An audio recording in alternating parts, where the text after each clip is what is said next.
C'est par la foi qu'il dit ça. Non, c'est vrai que j'y ai travaillé. Ça fait déjà un moment. Et celui qui n'y travaillerait pas le ferait mieux de ne pas prêcher sur l'Apocalypse. Ceci dit, j'ai simplement 2-3 annonces, mais très très brèves. J'ai reçu un téléphone de Manuel Eicher qui me demande si j'étais là demain matin, donc lundi vers 10h, parce qu'il sera là et il voudrait prendre la table de ping-pong. Il vient avec sa voiture et de quoi embarquer une remorque, de quoi embarquer la table de ping-pong. Et je lui ai dit, demain je suis sur Genève, je ne suis pas là. Donc je fais l'annonce, si quelqu'un peut-être serait sur place demain vers 10h et pouvait ouvrir la salle et l'aider à transporter la table de ping-pong en bas, les escaliers, eh bien merci de le dire à Daniel Subry, ce matin. Puisque demain, malheureusement, c'est pas souvent, mais demain, je ne suis pas là. Autrement, Pierre-Alain est à Yverdon et il vous salue bien. Je crois que ça a déjà été mentionné, mais prions pour notre cher frère Pierre Bigler, qui, comme plusieurs le savent, partira en principe jeudi à la clinique Miremont pour, en principe, 2 semaines. On peut bien penser à lui. Il attend qu'une place soit libre, et ce serait un temps de réhabilitation où il a déjà été là il y a tant d'années, quelques décennies. Donc c'est un temps de réhabilitation et on peut prier pour ce temps, que c'est un temps de bénédiction, de renouvellement dans son corps et dans tout son être. Donc prions pour lui durant ce temps et aussi le temps qu'il sera là-bas. Donc c'est où déjà? Voilà, à l'Aisin. Peut-être plusieurs se demandent pourquoi nous avons la formation biblique ce mardi. C'est pas le second mardi du mois. Je vais quand même vous le dire. C'est que ce jeudi, je suis pas là. Demain, c'est Genève. Mais en fait, jeudi soir, je serai dans un pays où il fait beaucoup plus chaud. Pas l'Arabie Saoudite, non. Mais je serai en Israël pour 8 jours. C'est une longue combine et je peux pas tout vous raconter. Mais mon frère, qui aime beaucoup voyager, il part plusieurs fois par année. Avec EasyJet, il revient maintenant du sud de la France et puis il repart. Il me dit, mais pourquoi tu viendras pas avec moi? Et puis gentiment, encore il m'a payé le voyage, il m'a payé 4 nuits d'hôtel à Jérusalem. Vous dites pas non. Je pourrais aussi exercer mon hébreu, ce qui sera très utile, puisque je suis en cours d'hébreu moderne, ça fait plus d'1 année. Alors voilà, depuis jeudi, en principe, on partira très très tôt le matin et nous revenons le vendredi d'après. Merci de prier, que ce temps soit un temps de bénédiction. Je vais donc avec mon frère et son fils, Prakash, pour ceux qui le connaissent. Voilà, donc voilà la raison pour laquelle ce mardi, nous aurons le cours et non pas le 2e mardi, c'est exceptionnel. Eh bien maintenant, il est temps d'aborder ce chapitre. Si vous avez lu ce chapitre cette semaine, peut-être vous serez saisi par la difficulté. Et c'est vrai, le livre de l'Apocalypse n'est pas un livre aisé. C'est pas un livre facile. Mais c'est un livre négligé. Négligé par des millions de chrétiens, malheureusement. Beaucoup disent, c'est un livre, mais c'est que des jugements. Qu'est-ce qu'on va lire ça? Et donc, on ne le prêche pas. Souvent, on ne l'enseigne pas. Et pourtant, c'est peut-être le seul livre où il est dit, bénis celui, rappelez-vous, qui lit et ceux qui entendent les messages de cette prophétie, parce que le temps, il est tout proche. Et souvent, on ne le fait jamais. Alors c'est vrai que c'est ardu pour le prédicateur, parce que ça demande peut-être un double travail, non seulement d'expliquer le texte, mais qu'est-ce que ça implique pour nous? Et ça, je crois que c'est important. Même si nous ne vivrons pas ce temps en tant que croyants, qu'est-ce que ça implique pratiquement dans notre vie quotidienne? Et je crois que ça, c'est important. Merci pour ceux qui prient. Et le thème de ce chapitre, c'est le temps de la moisson et de la vendange de la terre. Comme vous le savez, je l'ai dit fréquemment, ce chapitre 14 constitue une parenthèse dans le déroulement du livre. Ça signifie que le Seigneur nous donne des données importantes pour comprendre le livre, mais sans avancer dans la chronologie. Et si vous enleviez tous les chapitres qu'on appelle ainsi parenthèses, vous verriez que les événements se déroulent très très rapidement. Et si 7 ans de tribulation, ça ira très très vite. Mais là, il y a beaucoup de chapitres qui donnent des informations sans avancer dans la chronologie. Je vais simplement résumer la première partie du chapitre, les versets 1 à 11, que, rappelez-vous, nous avons déjà vu, mais ça date de longtemps, ça date de février. Donc peut-être c'est oublié tout ça. Donc je résumerai l'essentiel et ensuite nous considérons la seconde partie de ce chapitre.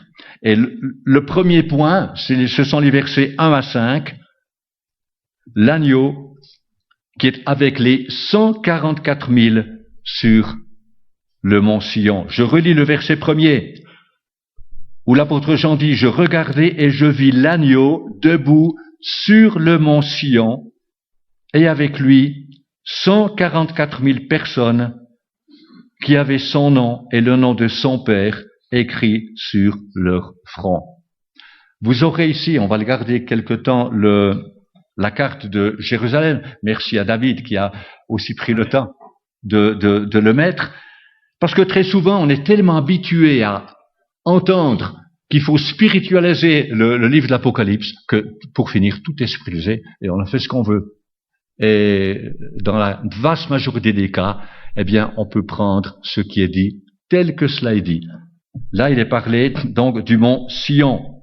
Donc, ce verset, en fait, décrit un temps où nous ne sommes plus dans le temps de la tribulation. Ce verset, en fait, anticipe le triomphe de l'agneau, puisque où est l'agneau? Eh bien, il est sur le mont Sion avec les 144 000. Rappelez-vous, les 144 000 avaient été scellés avant le temps de la tribulation. 12 000 juifs de chaque tribu, 144 000, qui seront gardés durant les 7 ans et qui seront si témoins. Un temps très très difficile, ils seront si témoins. Ben là, on est à la fin de la tribulation. L'agneau, le Seigneur, est sur le mont Sion et avec lui les 144 000. Donc, évidemment, quand on lit ça, on peut que conclure, c'est à la fin du temps de la tribulation. Le Seigneur est de retour. Il est prêt à instaurer son règne de justice et de paix. D'ailleurs, Dieu affirme dans le psaume 2, « C'est moi qui établis mon roi sur Sion, ma montagne sainte. » Vous retrouvez Sion. Vous l'avez vu sur la carte, Sion? Souvent, on n'a pas en tête les... Alors, je verrai ça, Dieu voulant, cette semaine. Mais Sion, c'est au sud de la ville. Le mont Sion. Quant au mont des Oliviers, il est à l'est. On le voit très bien sur la carte. Et ce cantique du psaume 48, versets 2 et 3, qui est extraordinaire, qui dit « L'Éternel est grand, il est l'objet de toutes les louanges dans la ville de notre Dieu, sur sa montagne sainte. Elle est belle, la colline, qui fait la joie de toute la terre, le mont Sion. Du côté nord, c'est la ville du grand roi. Du côté nord, c'est exactement ça. Donc il ne faut pas avoir la Jérusalem céleste. Hein, géographiquement, vous prenez un GPS, on y est. Le mont Sion est au sud de la ville. Le Seigneur est de retour, il va régner depuis Jérusalem sur toute la terre. Donc c'est sans appel. On peut pas interpréter autrement. Deuxième point, ce sont les versets 6 à 11. 3 anges proclament le jugement imminent de Dieu. Et là, nous arrivons à un changement important dans le mode de communication de l'Évangile ainsi que de l'accent du message.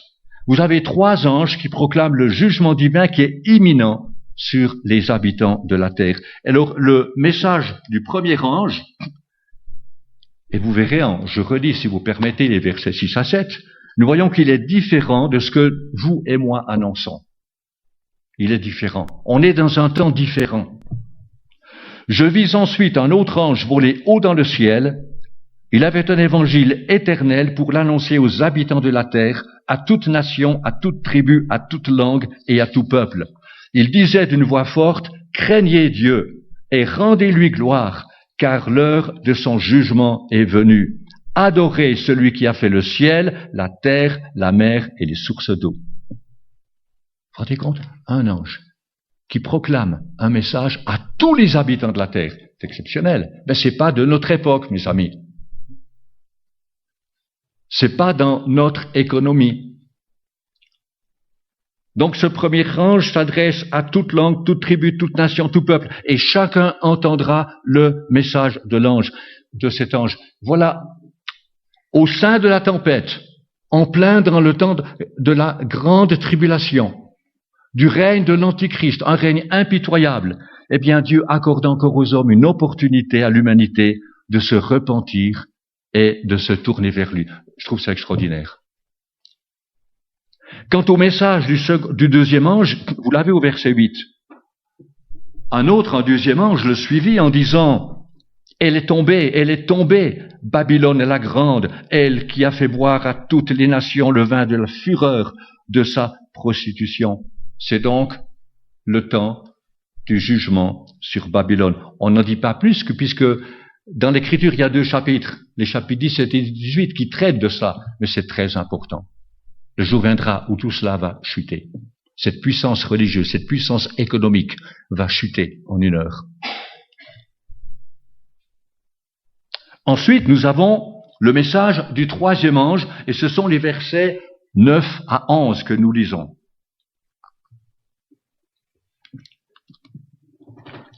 Et un autre ange, un troisième ange, les suivit en disant d'une voix forte, « Si quelqu'un adore la bête et son image, et s'il reçoit la marque sur son front ou sur sa main, il boira lui aussi du vin de la fureur de Dieu, versé sans mélange dans la coupe de sa colère, et il sera tourmenté dans le feu et le soufre, devant les saints anges et devant l'agneau. La fumée de leur tourment monte au siècle des siècles, et ils n'ont de repos ni jour ni nuit, ceux qui adorent la bête et son image, et tous ceux qui reçoivent la marque de son nom. » Quel sera le tourment de ceux qui accepteront la marque de l'Antichrist? Rappelez-vous le chapitre 13. Personne ne pourra ni acheter ni vendre sans avoir la marque de la bête. Quand vous dites ça, combien vont dire « Mais on n'avait pas le choix. Le gouvernement était ainsi, il fallait accepter sa marque pour vivre, pour survivre. » Ils auront le choix. Voyez l'importance qu'un ange met cet avertissement à des millions d'incrédules durant le temps de la tribulation. Si quelqu'un prend la marque, voilà les conséquences. C'est comme pour Adam et Ève. Vous vous rappelez? Dieu a dit clairement les conditions tout au début. Donc, chacun saura ce qu'il en est. Si tu prends la marque, voilà les conséquences. Et le tourment de ceux qui accepteront la marque de l'Antichrist sera des plus terribles, puisqu'il est dit qu'il boira du vin de la fureur de Dieu, versé sans mélange dans la coupe de sa colère. Combien, chers amis, cela doit nous pousser à intercéder et à distribuer la parole de Dieu, qu'elle soit reçue ou non. Car nous sommes pour un peu de temps encore dans la période de la grâce. On n'a aucune idée, je l'ai dit souvent, de ce que sera la tribulation. Aucune idée. Et les gens ne savent rien du tout, rien. Nous pouvons annoncer l'évangile maintenant. Et ça, c'est notre ministère. Mais poursuivons maintenant notre réflexion sur la seconde partie du chapitre 14. Et le troisième point, versets 12 et 13, « Heureux les morts qui meurent dans le Seigneur ». Lisons le verset 12. C'est ici la persévérance des saints qui gardent les commandements de Dieu et la foi en Jésus. Face à la vaste majorité des habitants de la terre qui suivront l'Antichrist et le faux prophète, il y aura une minorité qui refusera les paroles mensongères de la bête et qui suivra le Seigneur. Donc, ils seront à contre-courant. Mais c'est clair que ces gens-là, qui seront à contre-courant, eh bien, devront persévérer. Ils devront persévérer. Et nous savons, la Bible dit qu'une multitude de croyants subiront le martyre. La majorité subiront le martyre. Mais d'autres se cacheront loin de l'Antichrist et de ses armées. Donc, tous les croyants auront besoin de persévérance, envers et contre tout. Et ils garderont, le texte le dit, les commandements de Dieu et la foi en Jésus. Rappelez-vous, Jésus, lorsqu'il a mentionné dans son discours sur le mont des Oliviers, il a mentionné ce temps, Matthieu 24. Matthieu 24, c'est clairement le temps de la tribulation. et le Seigneur qui revient. Et il a dit, mais celui qui persévérera jusqu'à la fin sera sauvé. Sauvé dans le sens délivré par le retour du Seigneur, personnellement, en puissance et en gloire. Puisqu'ensuite il enverra ses anges pour recueillir tous les élus. Pourquoi? Parce que le Seigneur sera à la porte. Et c'est lui qui mettra un terme à ce temps terrible de la tribulation. Donc Matthieu 24, verset 13 est un passage important. Mais est-ce que vous pouvez imaginer des millions de croyants de toute langue, de toute nation, de toute tribu qui garderont les commandements de Dieu et la foi en Jésus durant ce temps de tribulation? Ces hommes et ces femmes n'écouteront pas les mensonges de l'Antichrist, la séduction du faux prophète, mais ils suivront les commandements de Dieu et ils obéiront à Jésus. Et là aussi je me dis, si eux seront fidèles au Seigneur et à sa parole dans le temps le plus terrible que l'humanité ait connu, combien plus devrions-nous l'être aujourd'hui, dans ces jours de grâce? Il n'y a aucune excuse si nous ne sommes pas fidèles.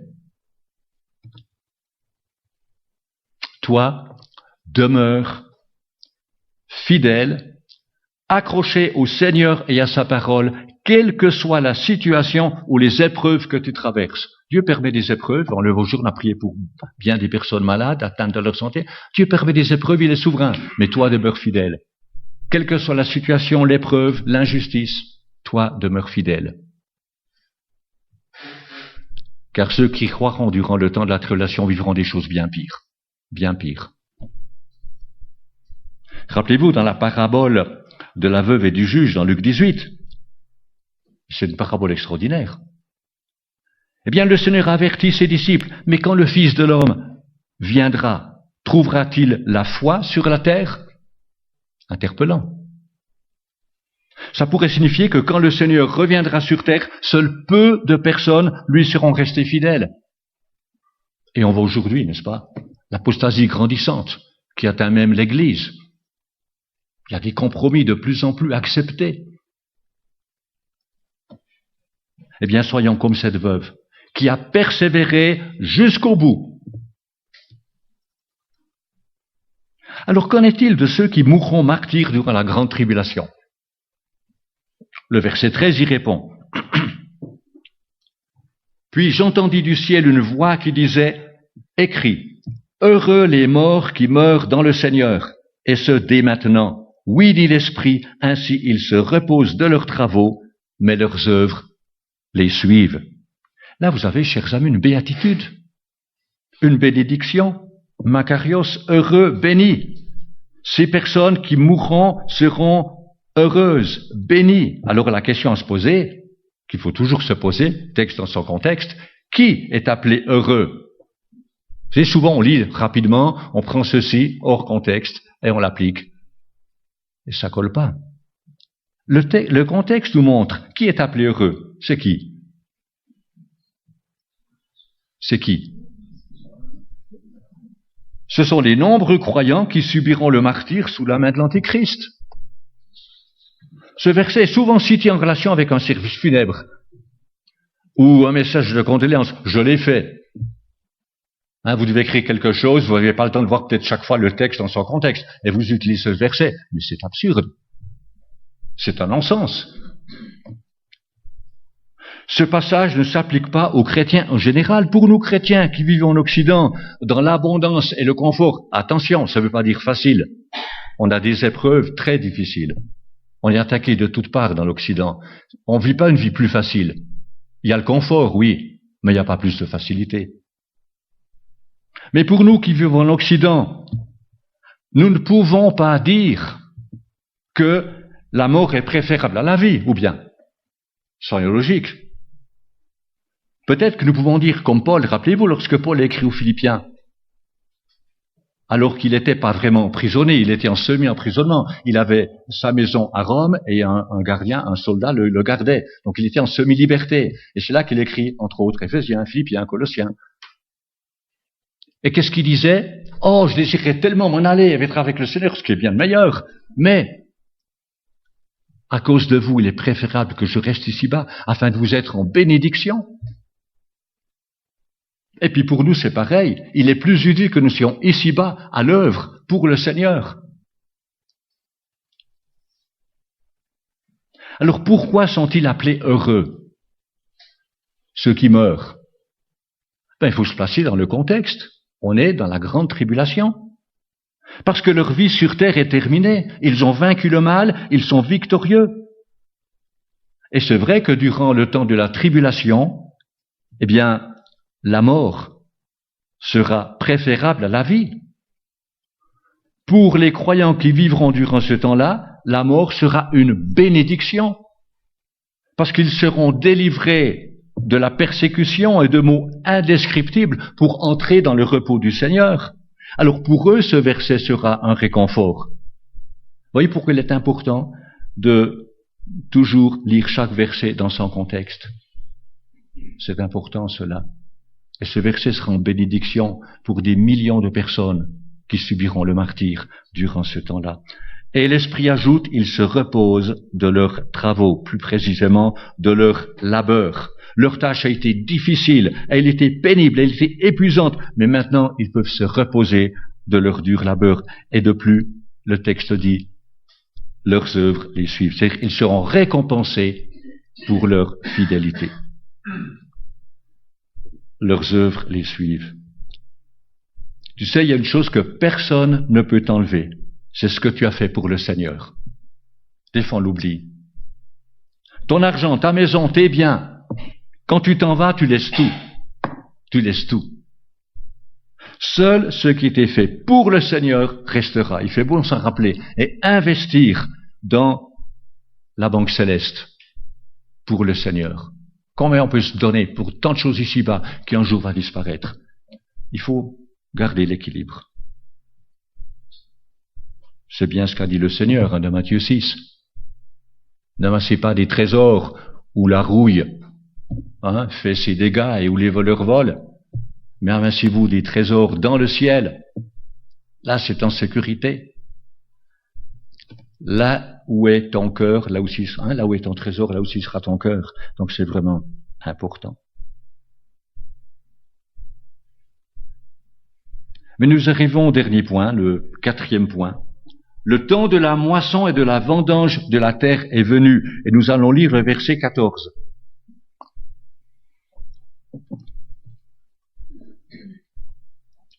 Je regardais, et je vis une nuée blanche. Et sur la nuée était assis quelqu'un qui ressemblait à un fils d'homme. Il avait sur la tête une couronne d'or et à la main une faucille tranchante. Je vous pose plusieurs questions ce matin, parce que c'est important. Bien sûr, on n'a pas le temps de prendre 15 minutes pour chaque question, autrement on serait ici à 17h ce soir. Donc, mais voilà, mais quand même prendre quelques secondes. Qui est la personne assise sur la nuée blanche? Important. Sur la même chose, le texte dans son contexte. Est-ce que c'est un ange? Est-ce que c'est un ange? Qu'est-ce que vous pensez?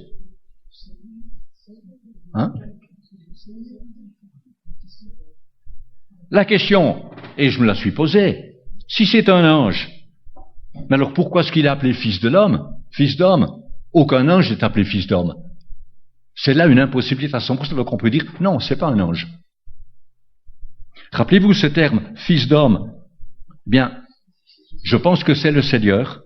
Jésus a utilisé ce terme pour lui-même plus de 80 fois. Matthieu, dans son évangile, emploie ce titre plus de 25 fois. Ce titre, fils de l'homme, fils d'homme, parle admirablement de l'humanité de Jésus-Christ, de ses souffrances, de son œuvre, l'homme idéal. Comment l'homme a tout gâché. Et voilà l'homme tel que Dieu le voudrait. Si vous avez votre Bible, regardez dans Daniel 7, les versets 13 et 14. Daniel 7, versets 13 et 14. Daniel est essentiel à considérer avec l'Apocalypse. Pendant que je regardais dans mes visions nocturnes, quelqu'un qui ressemblait à un fils de l'homme est venu avec les nuées du ciel. Il s'est avancé vers l'Ancien des jours, donc Dieu le Père, et on l'a fait approcher de lui. On lui a donné la domination, la gloire et le règne, et tous les peuples, les nations et les hommes de toute langue l'ont servi. Sa domination est une domination éternelle qui ne cessera pas, et son royaume ne sera jamais détruit. N'est-ce pas merveilleux? Son royaume ne sera jamais conquis par un autre quand Christ revient. Et dans le contexte de Daniel, 4 royaumes sont mentionnés. Vous vous rappelez? Ça commence par Babylone. C'est là qu'a commencé le temps des nations. Parce qu'Israël refuse d'écouter Dieu, eh bien, c'est les nations, les païens, les non-juifs qui ont autorité sur Jérusalem. Et jusqu'à ce jour, c'est encore ainsi. Mais le jour viendra où le temps des nations cessera. L'Apocalypse en parle. Donc il y a eu Babylone, les Mèdes et les Perses, la Grèce, l'Empire romain, et ce dernier empire réapparaîtra sous une forme nouvelle avec 10 cornes, 10 rois et une petite corne, le futur Antichrist. Et ce temps pourrait être très très proche. De nouveau, pensez au discours du Seigneur sur le mont des Oliviers. Dans Matthieu 24, verset 30, Jésus dit cela et il mentionne Daniel 7 que nous avons lu, verset 13. Alors le signe du Fils de l'homme, le même terme, Fils de l'homme, apparaîtra dans le ciel. Tous les peuples de la terre se lamenteront et ils verront le Fils de l'homme venir sur les nuées du ciel avec beaucoup de puissance et de gloire. Toujours sur ce terme Fils de l'homme, rappelez-vous lorsque Jésus comparaissait devant le souverain sacrificateur Caïphe et le Sanhédrin, ça devait être drôlement difficile comme temps. Tous les chefs religieux ligués contre lui, qui voulaient sa mort, qui voulaient absolument un argument pour le mettre à mort. Il y avait des témoins, mais ça collait pas. C'est terrible. Hein?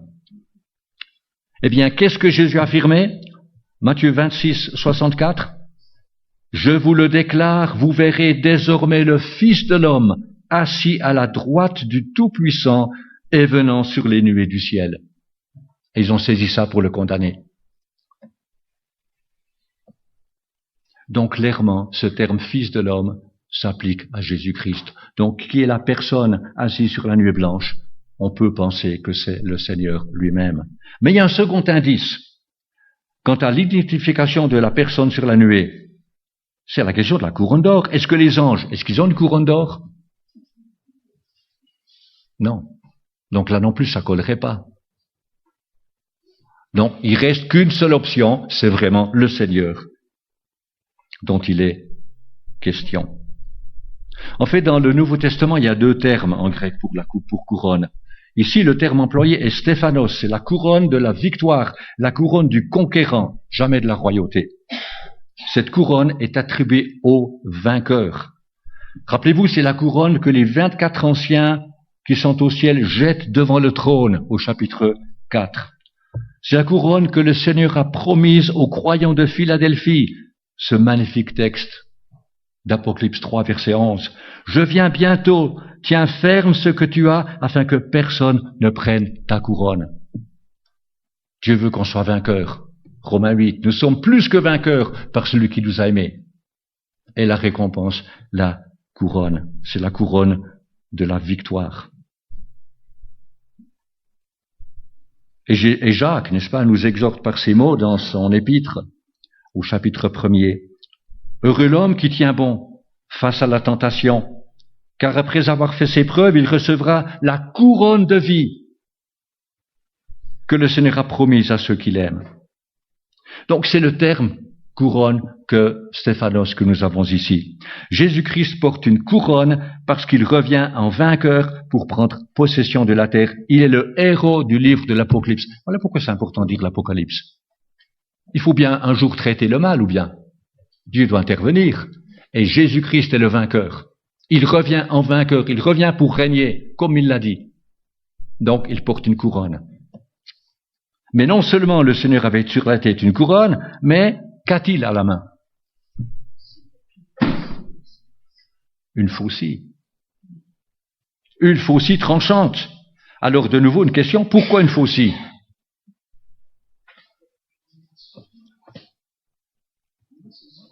Il revient pour juger la terre. Avant de régner, il doit juger. Et là, nous lisons les versets 15 et 16. Un autre ange sortit alors du temple et cria d'une voix forte à celui qui était assis sur la nuée, « Lance ta faucille et moissonne, car l'heure de moissonner est venue, la récolte de la terre est mûre. » Celui qui était assis sur la nuée jeta sa faucille sur la terre, et la terre fut moissonnée.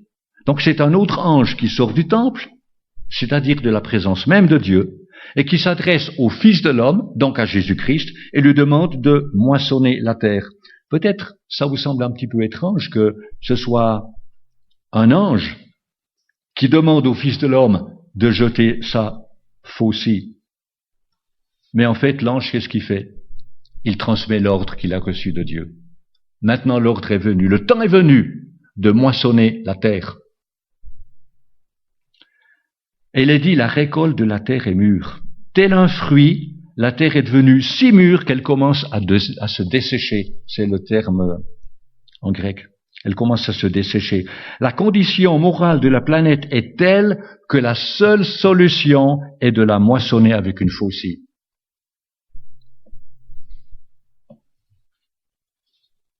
Mais la Bible en parle, pas seulement l'Apocalypse. Joël, ce cher prophète, et dans votre Bible, vous pouvez regarder dans Joël 3, versets 13 et 14, ou si vous avez le second 21, c'est le chapitre 4, aussi versets 13 et 14. Et là, je lis simplement ce que dit Joël. « Prenez la faucille, car la moisson est mûre. Venez les écraser, car le pressoir est plein, les cuves regorgent, oui, leur méchanceté est grande. Ce sont des foules dans la vallée du jugement, car le jour de l'Éternel est proche dans la vallée du jugement. » Nous lisons maintenant les versets 17 à 18. Un autre ange sortit du temple, qui est dans le ciel, tenant lui aussi une faucille tranchante. Puis un autre ange qui avait autorité sur le feu sortit de l'autel et s'adressa d'une voix forte à celui qui avait la faucille tranchante en disant « Lance ta faucille tranchante et vendange les grappes de la vigne de la terre, car ses raisins sont mûrs. » Donc un autre ange, si vous faites le compte, et c'est pas évident, il faut faire attention, mais c'est le 5e de ce chapitre, un autre ange sort également du temple qui est dans le ciel, et lui aussi avec une faucille tranchante. Et ensuite un 6e ange s'adresse à l'ange qui a la faucille à la main, et le texte mentionne qu'il a autorité sur le feu et qu'il sort de l'autel. Question qu'on peut se poser, l'autel, tiens. Quel autel? Quel est cet autel? Peut-être c'est l'autel des parfums, lesquels représentent les prières des saints.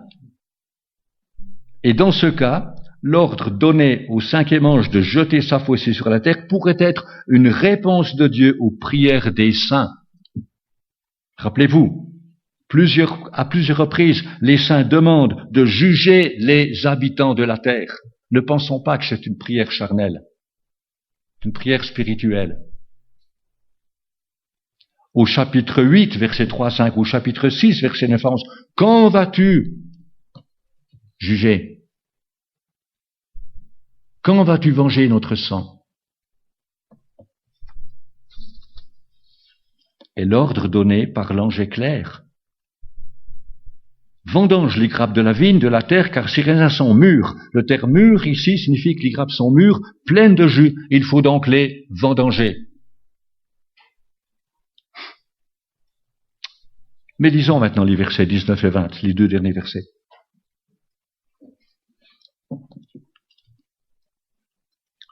L'ange jeta sa faucille sur la terre, il vendangea la vigne de la terre et versa cette vendange dans la grande cuve de la colère de Dieu. Le raisin fut écrasé dans la cuve à l'extérieur de la ville, du sang en sortit et monta jusqu'aux morts des chevaux sur une étendue de 300 kilomètres. En principe, Est-ce que vous avez déjà fait les vendanges? Peut-être, dans cette région. Ou en France, ou ailleurs. Mais en principe, c'est un temps de fête, les vendanges. Ici, c'est un temps de jugement pour les habitants de la terre. Toute la vendange de la terre est recueillie, que dit le texte, dans la grande cuve, littéralement, de la fureur de Dieu. Fureur, c'est un peu différent de colère. Fureur, c'est une colère, mais intense, mais qui est beaucoup plus courte en durée. Dieu, un jour, non seulement se mettra en colère, mais la fureur de Dieu va s'exprimer, mais pour un temps extrêmement court. Et le verset 20 ajoute que le raisin sera écrasé dans la cuve à l'extérieur de la ville. La ville, bien sûr, Jérusalem. Peut-être vous êtes étonné par l'énorme quantité de sang versé. Alors bien sûr, on peut dire c'est symbolique. C'est un petit peu facile. Dieu ne plaisante pas, mes amis, quand il parle. Ici, c'est la parole de Dieu, c'est pas la parole d'un homme. Ça peut nous surprendre. Et c'est Henry Alford qui décrit ce passage comme un acte de vengeance final et terrifiant. Et mes amis, il faut ça. Il faut ça. La patience de Dieu a des limites. Ça peut nous choquer. Mais c'est Dieu qui parle. Alors, quand cet événement aura-t-il lieu? Eh bien, lors du retour du Seigneur en puissance et en gloire. D'ailleurs, le chapitre 19 de l'Apocalypse, qui décrit la seconde venue de Jésus-Christ, donne une vue détaillée de la moisson et de la vendange de la terre, ce dont il est question ici. Ce passage, donc, chapitre 19, décrit un carnage humain horrible. Ne perdons pas de vue que ce jugement, aussi terrible soit-il, est l'expression de la justice parfaite de Dieu. Si Dieu est amour, si Dieu est patient, il est aussi juste, mes amis. Ne façonnons pas un Dieu à notre guise. Oui, j'aime ça, mais ça j'aime moins. Lisons, si vous le voulez bien, quelques versets du chapitre 19, ça nous permettra de prendre ce texte du chapitre 14 dans son contexte, vu, comme on l'a dit, chapitre 14, c'est une parenthèse qui regarde en avant vers la fin de la tribulation. Alors je vous invite à lire avec moi les chapitres 19, les versets 11 à 21. 11 à 21.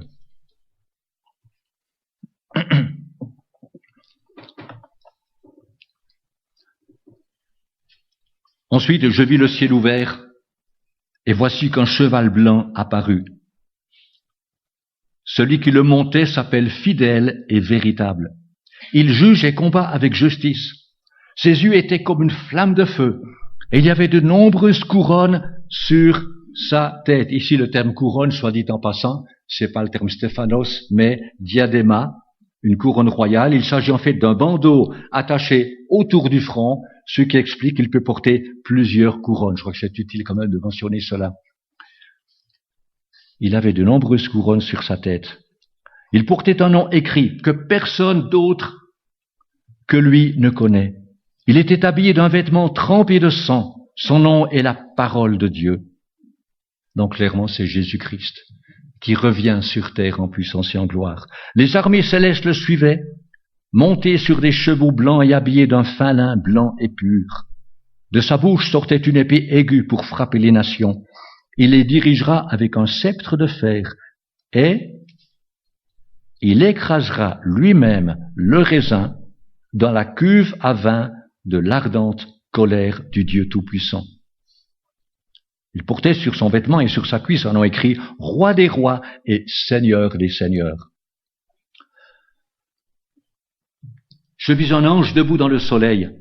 Il cria d'une voix forte à tous les oiseaux qui volaient haut dans le ciel, « Venez, rassemblez-vous pour le grand festin de Dieu, afin de manger la chair des rois, la chair des chefs militaires, la chair des guerriers, la chair des chevaux et de ceux qui les montent, la chair de tous les hommes, libres et esclaves, petits et grands. » Alors je vis la bête, les rois de la terre et leurs armées rassemblés pour faire la guerre à celui qui montait le cheval et à son armée. La bête, donc l'Antichrist, fut capturée ainsi que le prétendu prophète qui avait accompli devant elle des signes miraculeux pour égarer ceux qui avaient reçu la marque de la bête et adoré son image. Tous les deux furent jetés vivants dans l'étang ardent de feu et de soufre. Les autres furent tués par l'épée qui sortait de la bouche de celui qui montait le cheval, donc de Jésus-Christ. Et tous les oiseaux se rassasièrent de leur chair. Terrible, hein? Terrible, mais nécessaire. D'ailleurs, il y a d'autres passages qui mentionnent ce jugement sur les habitants de la terre. Et regardons dans Ésaïe 34. Et là, je lis les versets 1 à 3. Ésaïe 34, 1 à 3.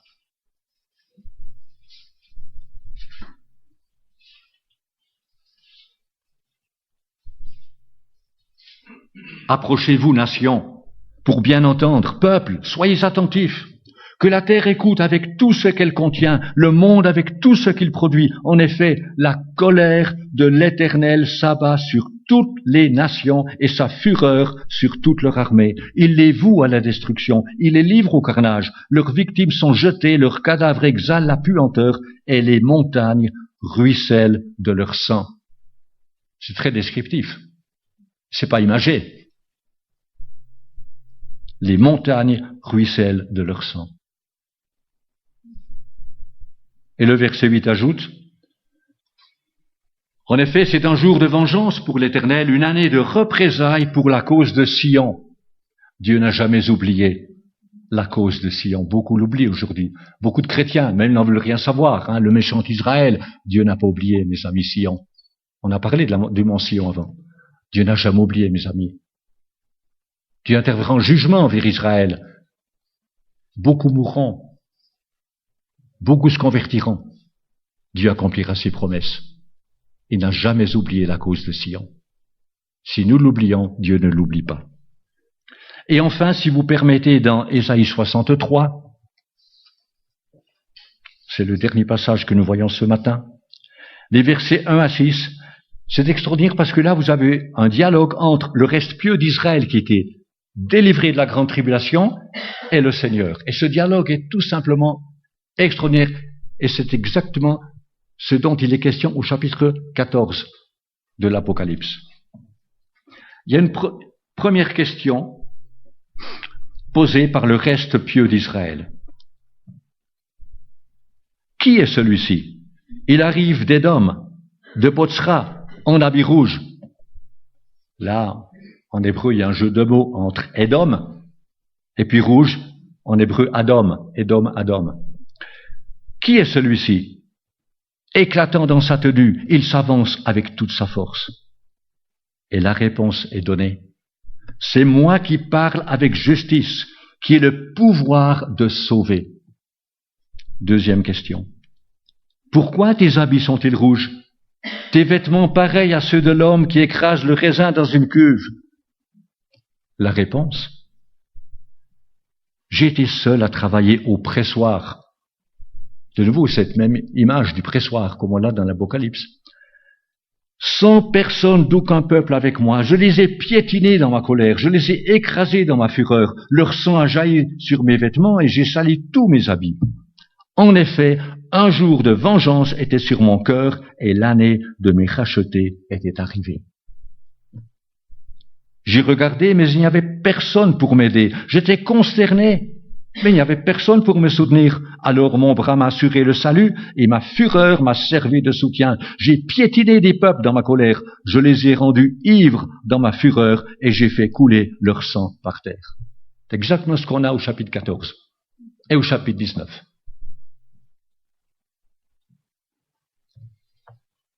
Et là, vous avez l'image du pressoir, comme vous l'avez dans l'Apocalypse au chapitre 14 et 19, référence à cette terrible campagne d'Armageddon.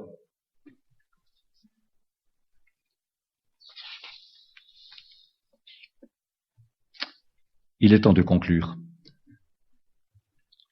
Je crois que personne ne peut lire ce passage de l'Écriture sans réaliser qui est Dieu. Et quelquefois on l'oublie. On chante des paroles gentilles, on est bercé par la musique, c'est beau. Mais quelquefois on oublie qui est Dieu. Il n'est pas notre copain. Oui, par la grâce de Dieu, il est notre ami, et nous l'aimons, mais il est Dieu. Il est le Dieu 3 fois saint. Quant à Jésus-Christ, il est appelé le juste. Rappelez-vous, lorsque Jean a vu Jésus, lui qui aimait tellement le Seigneur, qui s'appuyait sur sa poitrine, rappelez-vous, eh bien, dans le chapitre 1er, quand il a vu Jésus, il est tombé à ses pieds comme mort, saisi par sa sainteté, sa grandeur. Et ça défend l'oubli dans nos églises. Parce que Dieu est à la fois juste et saint, il ne peut pas laisser le mal impuni. On est d'accord?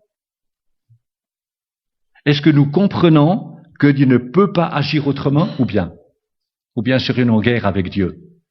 Enfin, Seigneur, tu ne peux pas faire ça, non? Il faut y réfléchir. Le Dieu d'amour que nous prêchons, le Dieu saint, le Dieu juste. Pour nous les hommes, c'est clair, hein? Nous avons tous péché devant Dieu. La conséquence, c'est la mort, séparation d'avec Dieu. Et pourtant, Dieu ne veut pas la mort du pécheur. Il ne voulait pas que nous mourions. Il ne veut pas que nos voisins, nos collègues meurent. Et c'est pourquoi Jésus-Christ, qu'est-ce qu'il a fait? Il a payé par sa vie, par son sang, pour tous les hommes, lui le seul juste. Et tous ceux qui le reçoivent sont au bénéfice de son œuvre à la croix. Dieu le dit clairement, il y a de salut en aucun autre. Et lui a tout fait, il a tout payé. Mais que doit faire Dieu face à un monde qui le rejette et qui bafoue ses lois quotidiennement? Réfléchissez. Qu'est-ce que doit faire Dieu? Supposez que vous n'êtes pas d'accord avec ce que dit le texte biblique. Peut-être qu'on peut être choqué. Beaucoup de chrétiens ne veulent pas entendre la vengeance de Dieu. Mais qu'est-ce que doit faire Dieu? Laisser les choses continuer comme ça? Ça me rappelle, c'est mon épouse qui m'a donné ça à lire. Elle lit toujours de bonnes choses. Elle me le dit, je dis, fais-moi une photocopie. C'est une prière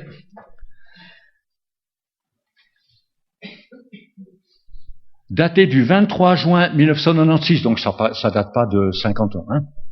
Le révérend Joe Wright ouvre à Topeka la session de la Chambre des représentants du Kansas par une prière écrite par Bob Russell, un pasteur du Kentucky. Voici ce que les 125 représentants de la Chambre entendirent et qui choqua nombre d'entre eux. Il faut le faire, on est en plein système politique. Et voilà sa prière. Père céleste, nous venons devant toi aujourd'hui pour demander ton pardon et chercher ta direction et ton conseil. Nous savons que ta parole dit « Malheur à ceux qui appellent le bien mal, qui appellent le mal bien ». Et c'est exactement ce que nous avons fait. Nous avons perdu notre équilibre spirituel et inversé nos valeurs, nous le confessons. Nous avons tourné en dérision la vérité absolue de ta parole et appelé cela pluralisme. Nous avons adoré d'autres dieux et appelé cela multiculturalisme. Nous avons approuvé la perversion et appelé cela style de vie alternatif. Nous avons négligé les pauvres et appelé cela instinct de conservation. Nous avons récompensé la paresse et appelé cela assistance. Nous avons tué nos fœtus et appelé cela choix. Nous avons négligé de discipliner nos enfants et appelé cela développer l'estime de soi. Nous avons abusé de notre puissance et appelé cela sens politique. Nous avons convoité les biens de nos voisins et appelé cela ambition. Nous avons pollué l'atmosphère par nos obscénités et la pornographie et appelé cela liberté d'expression. Nous avons ridiculisé les valeurs séculaires de nos ancêtres et appelé cela nouvelle lumière. Sonde-nous, ô Dieu, et connais nos cœurs aujourd'hui. Mets-nous à l'épreuve et regarde si nous sommes sur une mauvaise voie. Purifie-nous de tout péché et délivre-nous. Guide et bénis ces hommes et ces femmes qui ont été envoyés ici par les citoyens de cet État et mis en place par toi pour gouverner le grand État du Kansas. Accorde-leur ta sagesse pour gouverner et que leurs décisions nous dirigent au cœur de ta volonté. Je prie au nom de ton Fils, le Sauveur vivant, Jésus-Christ. C'est saisissant, hein? Et ça explique bien notre société aujourd'hui, où pratiquement on a tout brisé, on a tout gâché. Donc la question, je la répète, que doit faire Dieu? On laisse aller? Dieu peut pas. Dieu peut pas passer l'éponge. Ce serait contraire à sa justice. C'est pourquoi, encore une fois, il a fait ce que seul lui pouvait faire. Son Fils a payé à notre place, mes amis. Mais c'est quand même extraordinaire. En conséquence, chacun peut venir à Jésus-Christ, le seul médiateur établi par Dieu, pour recevoir un plein pardon et la vie éternelle. Mais qu'en est-il de celles et ceux qui, malgré tout, ne veulent pas de lui? Eh bien, l'Écriture dit, comment échapperons-nous si nous négligeons un si grand salut? Vous voyez l'humanité, la situation dans laquelle elle se trouve? Le Seigneur est prêt à revenir. La tribulation est à la porte. Je ne pense pas qu'il y aura encore des centaines d'années, voire de nombreuses dizaines d'années. Beaucoup croient que le Seigneur est à la porte. Quelle est notre mission? Et je conclus par cela. Je pense qu'on peut la définir en 3 points, dans l'ordre suivant. Premièrement, vivre pour celui qui est mort et ressuscité pour nous. Je crois que ça c'est essentiel. Désormais, on vit pour lui. On a un boulot, un gagne-pain, mais on vit pour le Seigneur. Nos choix sont déterminés par lui. Nous vivons pour lui plaire. Deuxièmement, former une église locale qui a un témoignage véritable. Dans un temps, beaucoup d'églises se cassent et ont un témoignage très négatif. Eh bien, mes amis, soyons unis au Seigneur et à sa parole. Soyons unis les uns aux autres, envers et contre tout, ayant un témoignage communautaire, cohérent, véritable. Ça, c'est essentiel. Essentiel. Et dernièrement, troisièmement, soyons ses témoins. Partout où le Seigneur nous envoie. Ça coûte pas grand-chose de parler à quelqu'un et d'offrir un évangile, un Nouveau Testament, en disant, tu sais, vous savez, ça a changé ma vie, je vous l'offre. S'il refuse, c'est son choix, mais on peut au moins l'offrir. Ça coûte pas grand-chose, on est d'accord. Mais ça, on peut le faire, et on doit le faire. On doit le faire. Combien Dieu sauve des personnes qui ne veulent rien savoir. Le temps peut être court avant l'arrivée de toutes ces choses qui sont écrites dans l'Apocalypse. Eh bien, sachons racheter le temps et vivons pour celui qui nous a tant aimés et qui nous a sauvés. Amen.